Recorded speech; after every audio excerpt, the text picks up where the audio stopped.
First of all ನಾನು ಒಂದು ಸ್ಪಷ್ಟೀಕರಣ ಕೊಡ್ತಾ ಇದ್ದೀನಿ. ಆ ಪರ್ಟಿಕ್ಯುಲರ್ ಏನು ವಿಡಿಯೋ ಇದೆ, ಆ ವಿಡಿಯೋ ಸಂಬಂಧಪಟ್ಟು ಯಾರು ವ್ಯಕ್ತಿದು ವಿಡಿಯೋ ಇದೆ, ಆ ವ್ಯಕ್ತಿ ನಮ್ಮ ಪೊಲೀಸ್ ಅವರು ವಶಕ್ಕೆ ತಗೊಂಡಿದ್ದಾರೆ. ಅವ್ರದ್ದು ಮೆಡಿಕಲ್ ಟೆಸ್ಟ್ ಕೂಡ ಮಾಡಲಾಗಿದೆ. ಮೆಡಿಕಲ್ ಟೆಸ್ಟಲ್ಲಿ ಯಾವುದು ಡ್ರಗ್ದು ಯಾವುದು ರಿಪೋರ್ಟ್ ಬಂದಿಲ್ಲ. ಆದರೆ ಆ ವ್ಯಕ್ತಿಯವರು ಕುಡಿದ ನಿಶೆಯಲ್ಲಿ ಇದ್ರು ಆ ಟೈಮಲ್ಲಿ. ಜೊತೆಗೆ ಅವ್ರು ಕೆಲವು ಮೆಡಿಸಿನ್ ಕೂಡ ತಗೊಂಡಿದ್ರು, ಆರ್ಥರೈಟಿಸ್ ಮತ್ತೆ ಇನ್ನಿತರ ಯಾವುದು ಹೌದು ಅದರದ್ದು ಸಂಬಂಧಪಟ್ಟ ದಾಖಲಾತಿ ಇದೆ ಅವ್ರ ಹತ್ರ. ಇದು ಈ ಮೇಲ್ ನೋಡಿದ್ರೆ ಗೊತ್ತಾಗಿದೆ.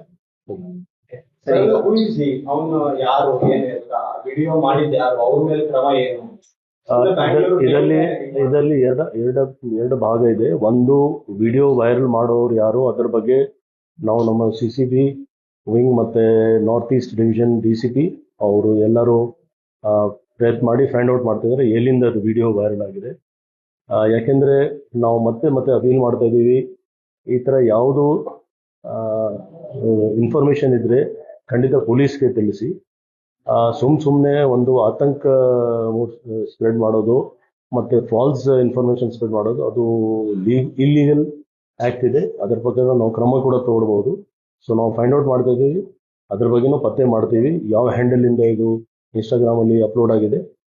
ಮತ್ತೆ ಅದಕ್ಕಿಂತ ಮುಖ್ಯವಾಗಿ ಕೆಲವು ರೆಸ್ಪೆಕ್ಟಬಲ್ ಪರ್ಸನ್ಸ್ ಆಫ್ ಸೊಸೈಟಿ, ಸಮಾಜದಲ್ಲಿ ಕೆಲವು ವ್ಯಕ್ತಿಯವರು ಇದ್ದಾರೆ, ಅವರು ಕೂಡ ಇದಕ್ಕೆ ಶೇರ್ ಮಾಡಿಕೊಂಡು ಯಾಕೆಂದ್ರೆ ನೀವು ಅಥವಾ ಯಾರು ನಾವು ಇದಕ್ಕೆ ಸ್ಪಷ್ಟೀಕರಣ ಕೊಡ್ಲಿಕ್ಕೆ ನಮಗೆ ಫಸ್ಟ್ ಮೆಡಿಕಲ್ ರಿಪೋರ್ಟ್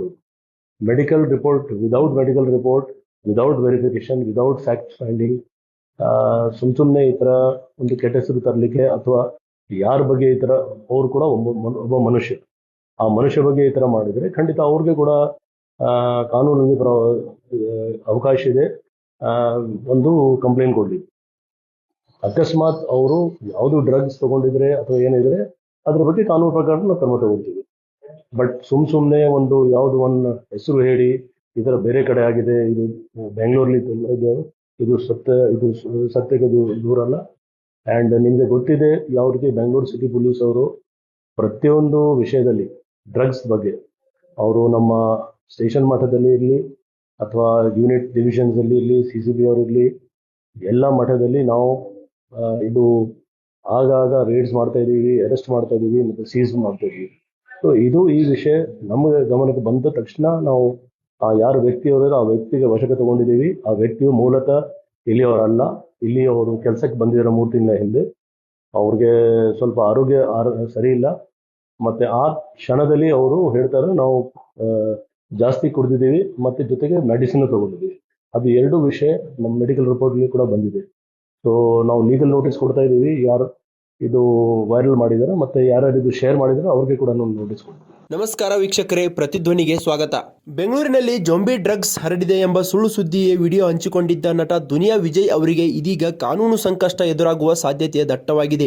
ಯಾವುದೇ ಸತ್ಯಾಸತ್ಯತೆ ಪರಿಶೀಲಿಸದೆ ಸಾರ್ವಜನಿಕರಲ್ಲಿ ಭೀತಿ ಹುಟ್ಟಿಸುವಂತಹ ವಿಡಿಯೋವನ್ನ ಸಾಮಾಜಿಕ ಜಾಲತಾಣದಲ್ಲಿ ಪೋಸ್ಟ್ ಮಾಡಿದ್ದಕ್ಕಾಗಿ ಪೊಲೀಸರು ನಟನ ವಿರುದ್ಧ ಕ್ರಮ ಕೈಗೊಳ್ಳಲು ಮುಂದಾಗಿದ್ದಾರೆ. ಈಗಾಗಲೇ ಈ ವಿಡಿಯೋವನ್ನ ಮೊದಲು ಹರಿಬಿಟ್ಟಿದ್ದ ವ್ಯಕ್ತಿಯನ್ನ ಬಂಧಿಸಲಾಗಿದ್ದು, ಅದರ ಬೆನ್ನಲ್ಲೇ ಈ ವದಂತಿಗೆ ಹೆಚ್ಚಿನ ಪ್ರಚಾರ ಸಿಗುವಂತೆ ಮಾಡಿದವರ ಪಟ್ಟಿಯಲ್ಲಿ ದುನಿಯಾ ವಿಜಯ್ ಹೆಸರು ಸಹ ಕೇಳಿಬರುತ್ತಿದೆ. ಪ್ರಮುಖವಾಗಿ ಗೃಹ ಸಚಿವ ಡಾಕ್ಟರ್ G. ಪರಮೇಶ್ವರ್ ಅವರು ಸುಳ್ಳು ಸುದ್ದಿ ಹಬ್ಬಿಸುವವರ ವಿರುದ್ಧ ಕಠಿಣ ಕ್ರಮದ ಎಚ್ಚರಿಕೆಯನ್ನು ನೀಡಿದ್ದು, ನಗರದ ಗೌರವಕ್ಕೆ ಧಕ್ಕೆ ತರುವ ಇಂತಹ ಕೃತ್ಯಗಳನ್ನು ಸಹಿಸುವುದಿಲ್ಲ ಎಂದು ಸ್ಪಷ್ಟಪಡಿಸಿದ್ದಾರೆ. ಪೊಲೀಸ್ ಆಯುಕ್ತರು ಸಹ ವಿಡಿಯೋ ಶೇರ್ ಮಾಡಿದವರಿಗೆ ನೋಟಿಸ್ ನೀಡುವುದಾಗಿ ಹೇಳಿರುವುದರಿಂದ ಸಲಗ ಖ್ಯಾತಿಯ ನಟನಿಗೆ ವಿಚಾರಣೆಗೆ ಹಾಜರಾಗುವಂತೆ ನೋಟಿಸ್ ಜಾರಿಯಾಗುವ ಸಾಧ್ಯತೆ ದಟ್ಟವಾಗಿದೆ. ಸಾಮಾಜಿಕ ಜವಾಬ್ದಾರಿ ಇರುವ ವ್ಯಕ್ತಿಗಳೇ ಇಂತಹ ದಾರಿ ತಪ್ಪಿಸುವ ಮಾಹಿತಿಯನ್ನು ಹಂಚಿಕೊಂಡಾಗ ಅದು ಸಮಾಜದಲ್ಲಿ ದೊಡ್ಡ ಮಟ್ಟದ ಆತಂಕಕ್ಕೆ ಕಾರಣವಾಗುತ್ತದೆ ಎಂಬ ಹಿನ್ನೆಲೆಯಲ್ಲಿ ಪೊಲೀಸರು ಈ ಪ್ರಕರಣವನ್ನು ಅತ್ಯಂತ ಗಂಭೀರವಾಗಿ ಪರಿಗಣಿಸಿದ್ದಾರೆ. ಸದ್ಯಕ್ಕೆ ಈ ವದಂತಿ ವಿಡಿಯೋ ವಿಚಾರದಲ್ಲಿ ದುನಿಯಾ ವಿಜಯ್ ಅವರಿಗೆ ಕಾನೂನಿನ ಬಿಸಿ ತಟ್ಟುವ ಲಕ್ಷಣಗಳು ಗೋಚರಿಸುತ್ತವೆ. ಇನ್ನು ಸಾಮಾಜಿಕ ಜಾಲತಾಣಗಳಲ್ಲಿ ಜೊಂಬಿ ಡ್ರಗ್ಸ್ ಬಗ್ಗೆ ಸುಳ್ಳು ಸುದ್ದಿ ಪ್ರಚಾರ ಮಾಡಿದ್ದಲ್ಲಿ ಕಠಿಣ ಕ್ರಮವನ್ನು ಜರುಗಿಸಲಾಗುವುದು ಎಂದು ಬೆಂಗಳೂರು ನಗರ ಪೊಲೀಸ್ ಆಯುಕ್ತ ಸೀಮಂತ್ ಕುಮಾರ್ ಸಿಂಗ್ ಎಚ್ಚರಿಕೆ ನೀಡಿದ್ದಾರೆ. ಇತ್ತೀಚೆಗೆ ಬಾಗಲೂರು ರಸ್ತೆಯಲ್ಲಿ ವ್ಯಕ್ತಿಯೊಬ್ಬ ಅರೆ ಪ್ರಜ್ಞನಾಗಿ ನಡೆದುಕೊಂಡು ಹೋಗುವ ವಿಡಿಯೋ ವೈರಲ್ ಆಗಿತ್ತು.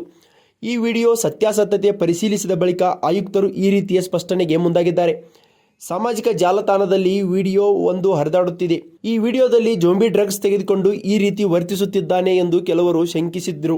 ಯಲಹಂಕದ ನಿಟ್ಟೆ ಮೀನಾಕ್ಷಿ ತಾಂತ್ರಿಕ ಸಂಸ್ಥೆ ಸಮೀಪ ವಿಡಿಯೋದಲ್ಲಿದ್ದ ವ್ಯಕ್ತಿಯನ್ನ ಪತ್ತೆ ಹಚ್ಚಿದ್ದ ಪೊಲೀಸರು ಆತನನ್ನ ವೈದ್ಯಕೀಯ ಪರೀಕ್ಷೆಗೆ ಒಳಪಡಿಸಿದ್ರು. ಆತನ ತಪಾಸಣೆ ನಡೆಸಿದ ವೈದ್ಯರು ಆ ವ್ಯಕ್ತಿ ಯಾವುದೇ ಮಾದಕ ವಸ್ತು ಅಥವಾ ಮನೋಪ್ರೇರಕ ಪದಾರ್ಥವನ್ನ ಸೇವಿಸಿರುವುದಿಲ್ಲ. ಆತನಿಗೆ ಸಂಧಿವಾತ ಇದ್ದು ವೈದ್ಯರು ನೀಡಿದ ನೋವು ನಿವಾರಕ ಔಷಧಗಳೊಂದಿಗೆ ಮದ್ಯ ಸೇವಿಸಿದ್ರು. ಇದರಿಂದ ಆತ ಒಂದೇ ಕಡೆ ನಿಂತಿರುವ ಸ್ಥಿತಿಯಲ್ಲೇ ಇರುವಂತೆ ವಿಡಿಯೋದಲ್ಲಿ ಗೋಚರವಾಗಿತ್ತು. ಹೀಗಾಗಿ ಜೋಂಬಿ ಡ್ರಗ್ಸ್ ಸೇವನೆ ಎಂದು ಸಾಮಾಜಿಕ ಜಾಲತಾಣದಲ್ಲಿ ಸುಳ್ಳು ಸುದ್ದಿ ಪ್ರಚಾರ ಮಾಡಲಾಗಿದೆ ಎಂದು ಆಯುಕ್ತರು ತಿಳಿಸಿದ್ದಾರೆ. ಯಾವುದೇ ವಿಡಿಯೋವನ್ನ ಸಾಮಾಜಿಕ ಜಾಲತಾಣದಲ್ಲಿ ಅಪ್ಲೋಡ್ ಮಾಡುವ ಮೊದಲು ಅದರ ಸತ್ಯಾಸತ್ಯತೆ ಪರಿಶೀಲಿಸಬೇಕಾಗಿರುವುದು ಪ್ರತಿಯೊಬ್ಬರ ಜವಾಬ್ದಾರಿಯಾಗಿದೆ. ಬೆಂಗಳೂರಿಗೆ ಕೆಟ್ಟ ಹೆಸರು ತರುವ ಪ್ರಯತ್ನದ ಭಾಗವೂ ಸಹ ಇದಾಗಿದ್ದು, ಜಾಲತಾಣದಲ್ಲಿ ವಿಡಿಯೋ ಹಾಕಿ ಅಪಪ್ರಚಾರ ಮಾಡುವವರ ವಿರುದ್ಧ ಕಠಿಣ ಕ್ರಮ ಕೈಗೊಳ್ಳಲಾಗುವುದು ಎಂದು ಕಮಿಷನರ್ ಎಚ್ಚರಿಕೆ ನೀಡಿದ್ದಾರೆ. ಹೆಚ್ಚಿನ ವಿಡಿಯೋಗಳಿಗೆ ಪ್ರತಿಧ್ವನಿ ಯೂಟ್ಯೂಬ್ ಚಾನೆಲ್ ಸಬ್ಸ್ಕ್ರೈಬ್ ಮಾಡಿ, ಬೆಲ್ ಐಕಾನ್ ಕ್ಲಿಕ್ ಮಾಡಿ.